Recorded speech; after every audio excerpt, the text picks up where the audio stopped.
জিম্বাবুয়ের বিপক্ষে মিশ্র অভিজ্ঞতা শেষে পাকিস্তানের বিপক্ষে টি-20 সিরিজের প্রস্তুতি নিচ্ছে বাংলাদেশ। তবে এর মাঝেই এসেছে এক দুঃসংবাদ। আইসিসির সর্বশেষ প্রকাশিত ওডিআই র্যাঙ্কিংয়ে টাইগাররা ৪ পয়েন্ট হারিয়ে নেমে গেছে ১০ নম্বরে ওয়েস্ট ইন্ডিজেরও নিচে।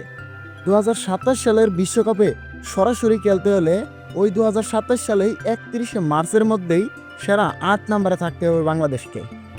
আয়োজক দেশ দক্ষিণ আফ্রিকা যদি সেরা ৮-এ থাকে তাহলে নবম স্থানে থেকেও সরাসরি বিশ্বকাপে যাওয়া সম্ভব বাংলাদেশের পক্ষে। এখন প্রশ্ন হচ্ছে ১০ নম্বরে থাকা বাংলাদেশ কিভাবে সেই টিকিট পাবে? ২০২৬ সালে টি-20 বিশ্বকাপ থাকার কারণে ওডিআই ম্যাচের সংখ্যাও দিন দিন কমে যাচ্ছে। পাকিস্তানের বিপক্ষে সিরিজেও ওয়ানডে বাদ দিয়ে খেলা হচ্ছে অতিরিক্ত টি-20 ম্যাচ।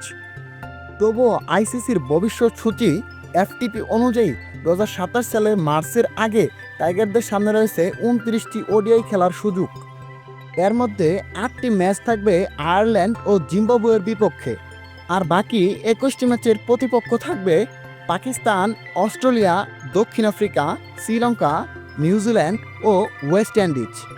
এই প্রেক্ষাপট থেকে বাংলাদেশের সরাসরি বিশ্বকাপের যাওয়ার পথটা অতটাও সহজ নয়, বরঞ্চ আরও চ্যালেঞ্জে ভরা। তবে আশার কথা হচ্ছে এই দলে যুক্ত হচ্ছেন বেশ কিছু তরুণ, যাদের মধ্যে রয়েছে প্রবল জয়ের ক্ষুধা। যদি তারা পারফর্ম করে ধারাবাহিকভাবে জয় এনে দিতে পারে তাহলে এখনও আশার আলো জ্বলছে।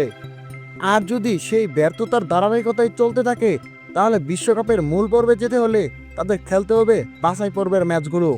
সো ভিউয়ার্স, আপনার কি মনে হয় বাংলাদেশ কি সরাসরি বিশ্বকাপে খেলতে পারবে, নাকি তাদের বাছাই পর্ব খেলেই উত্তীর্ণ হতে হবে? জানিয়ে দিবেন এই ভিডিওর কমেন্ট বক্সে।